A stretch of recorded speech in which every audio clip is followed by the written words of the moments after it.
book for black farmers, a very historic book.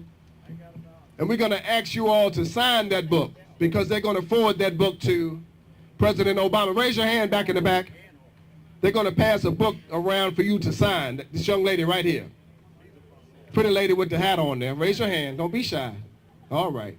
Pass that book around, and the farmers are going to sign that book. And they're going to forward that book on to the president and also try to get some justice. Now, my next speaker, people, and we ain't going to keep you too long out here, and then we're going to break and march up to the Hill, and we want to break into groups and see members of Congress. But my next speaker is a dear friend. I didn't introduce him as just a farmer. Y'all heard that, right?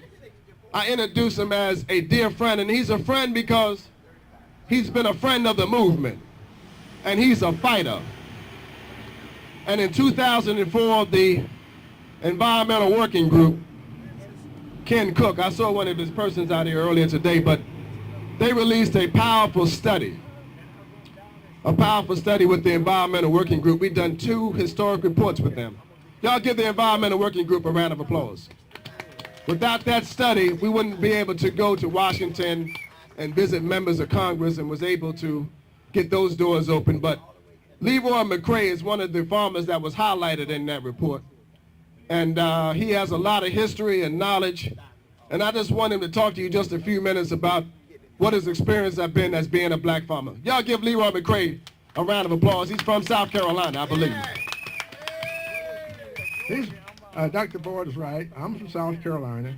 But, turn that microphone up, Adrian. But what I'm concerned about, 10 years ago, they said $50,000 for the farmers. Now today, the price is not what it was 10 years ago.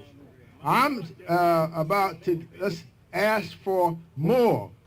If you're for it, let's give a big yell. Instead of $50,000, let's make it $100,000. Because what happened, I mean, you can't buy now what it is. I'm what you call a farmer, and I do things on the side.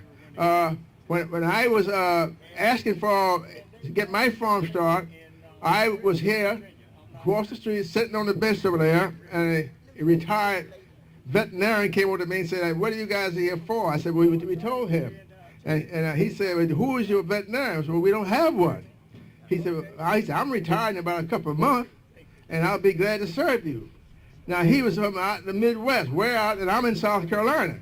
He said to me that I will be at your plant Monday morning to Saturday noon day every week.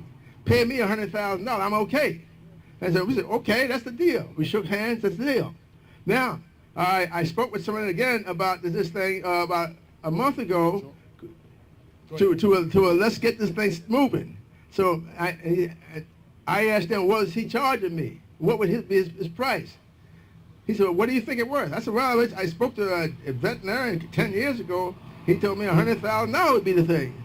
Then he said, $100,000? He said, I wouldn't even look at you for anymore. I said, well, he said, let's make it $225 to even get started, talk about it. So that's how the prices went up, but this type of thing. So the cost of living is up. Everybody wants more money. Everybody wants to be paid. And you can't buy a loaf of bread for what you bought today or what you paid for it 10 years ago. So you all know the cost of living. So let's ask for more money. Let's don't be satisfied with nothing. The money is there and it's been allocated. If they can pay these different organizations like the AIG, the General Motors, the Chrysler, Ford, and all the others, and all the banks and all the what you call stock company, sure. Merrill Lynch and all these boys.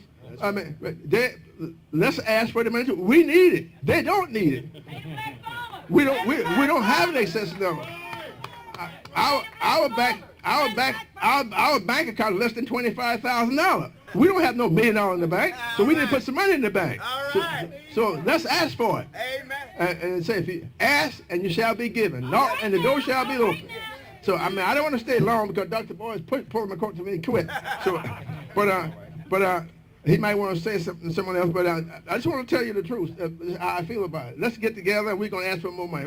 Let's don't be too satisfied. I mean, never, a good man, a fighter, is never satisfied. You see, and you ain't never had enough money. You see, and that goes for me. I'm starting for myself. Number one, I never had enough money. So the more the merrier. Everybody see, I always tell me 2 head of cabbage is better than 1 because even though it just make you have more to eat. So I'm gonna leave it like that. Thank you very much. Leroy McCray, y'all give him a round of applause.